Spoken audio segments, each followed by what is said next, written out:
My sister Marianne was almost 17 when I was born, although of course we never called her Marianne, my grandmother having decreed that it wasn't a saint's name. We compromised with Mary. When my parents confessed they were going to call their last child Emma, Gran exploded. "You wouldn't call a dog that!" "She's not a dog, Mother." "Exactly!"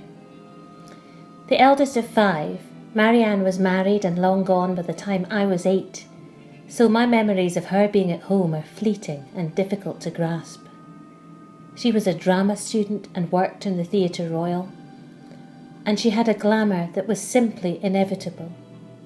She would take my older sister to the ballet and me to the children's shows, then backstage to meet the puppets and see exactly how they produced those puffs of smoke. Her bedroom was downstairs, and I remember peeking in there, catching glimpses of vintage Coca-Cola mirrors, old silk lampshades and scarves with endless fringes. She'd paint my nails palest pink, and then dry them on the cool setting of our ancient hairdryer, the kind with the tube and the hood, while we listened to Roberta Flack on the blue down set I later insisted on donating to a jumble sale. By the time I was an adult, I'd practically forgotten that we ever lived together, having formed new memories of delicious visits to her married home in Manchester, where the doors were painted bright yellow and poppy red and sky blue, and there was a different kind of cake for tea every day. We'd shop for outfits for my Cindy doll, and I still have them, hidden at the back of the linen cupboard, kept safe in case I had a daughter.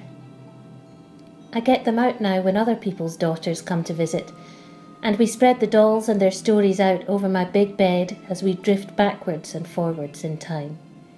It wasn't until my university sent me to France for a year that the days of nail varnish and scarves came back.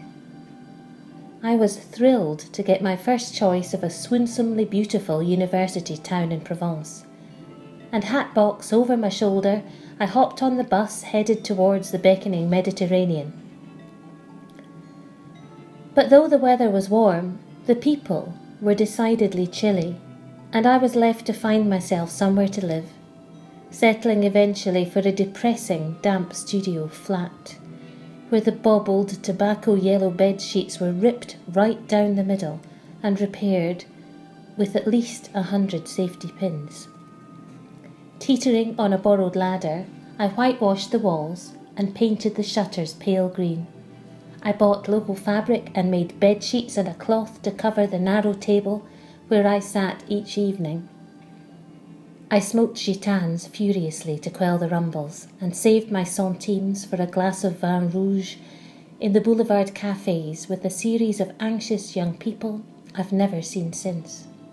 I could never afford to buy anything for myself, but I liked to linger in the chic boutiques, trying on creams, squirting myself with perfumes out of reach of my empty, smoky pocket. For a full 9 months, the sun blazed down on me, at odds with the dour townsfolk who, when the sun finally set, became even more mean-spirited, spitting insults at me as I passed them in their tastefully lit midnight streets. 20 years later, I can still picture the shop where I first took a sniff of eau de cologne, Provençal. I'd been wandering around the market, suffering from a particularly painful strain of homesickness, trying to eke out a letter from home by reading only a few lines at each bench I came to. The shop was for tourists, floors piled high with traditional shopping baskets, shelves stacked with Hessian bags of herbes de Provence, and decorative bottles of slick green olive oil. The oil and herbs in the supermarket round the corner were fresher and nicer, but wouldn't look quite so good in the kitchens of Hertfordshire and Connecticut. There in the corner, past the lavender bags and the soaps shaped like lemons, was this rather unpromisingly old-fashioned eau de cologne. It looked like the kind of scent that desiccated spinsters dabbed on handkerchiefs before tucking them into cardigan sleeves. But one spray and a window opened that has never since shut. A little research tells me the cologne has top notes of bergamot and cool lemon, the woody aromas of marjoram, rosemary and orange blossom, all tied up with a base note of sweet orange.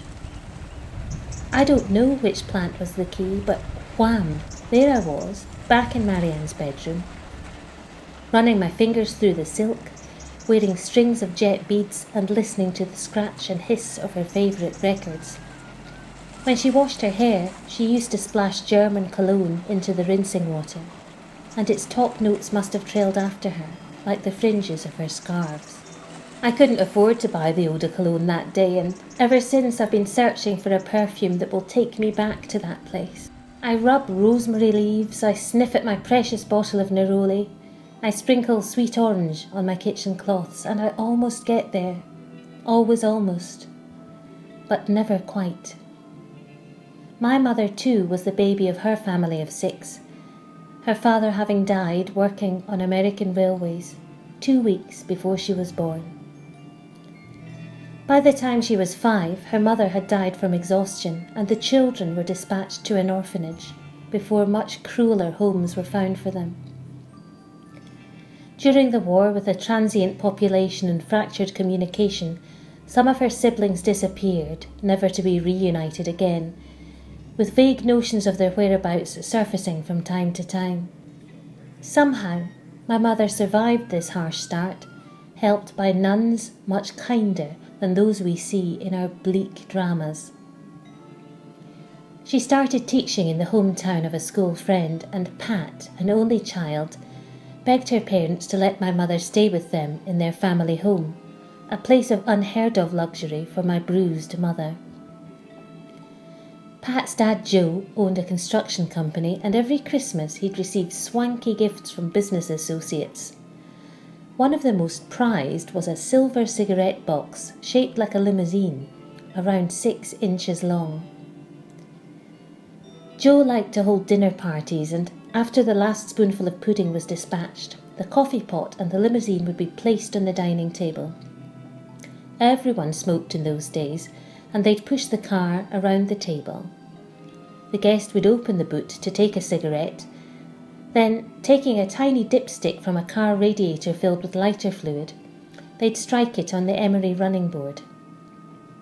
My mother loved to smell the dipstick, but every time she did it, a lump would form in her throat, and she'd feel a sadness that she couldn't place, a nostalgia for something she'd buried under the horrors of her childhood.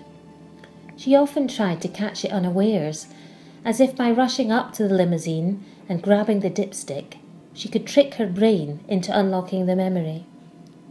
But it didn't work, and the lump remained stuck in her throat. Until one day she tried again as she was looking out of the window, leaning over the table, with the sun shining in, and in the spark of the light it came back to her. Like Proust, whose famous Madeleine only took him back to his childhood when he washed it down with some tea, the scent was only activated for my mother when she caught it in a shaft of sunlight and was sent tumbling back in time. She was 4 years old, her mother still alive. It was a Saturday afternoon, and she'd fallen asleep in the red velvet rocking chair by the range. My mother looked like Shirley Temple in those days, a mass of pale blonde curls and chubby cheeks that are hard to match with the dark and slender woman she became.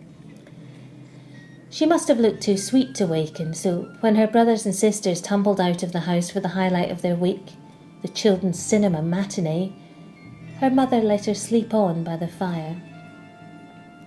But when she woke to silence and realised the nature of her betrayal, she was utterly devastated.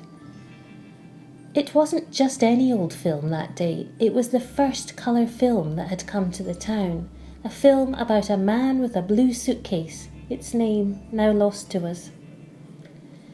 Her mother tried to comfort her, but her misery was complete, and she tore out of the tenement flat, down 4 flights of stairs, and out towards the cinema at the end of the street. As she was running out of the close, she looked up and saw the sun shining through the remains of a shower. There was a patch of garden by the door, just big enough to grow some flowers. And the sun shining on those damp blooms produced a smell that she wouldn't catch again till the silver limousine was pushed around the table to her 15 years later. I don't know why the flowers smelled of fuel, but they did. With that scent in her nose, she looked to her right and saw the first children beginning to trickle out of the cinema. Studies on the power of smell to unlock memories show that the memories associated with smell tend to be older ones. And since smell is our oldest sense, the one we develop before sight or hearing or even touch, that's not surprising. Even bacteria can smell the chemicals in the air around them, and we all evolved to respond to the scent of the substances which surround us. A child lacking in descriptive powers and the ability to make sense of her surroundings must record her life somehow. Sometimes things get filed under lighter fluid. Sometimes they get filed under bergamot. It's no coincidence that what both my mother's elusive scent and mine have in common is that they take us back to a time when we were the smooth-cheeked babies, the adored and snuggled pets, to a time when everyone was still together, safe in one place, before life and marriage, sickness and disaster sent us spinning off into distant corners, never to return in quite the same shape or form.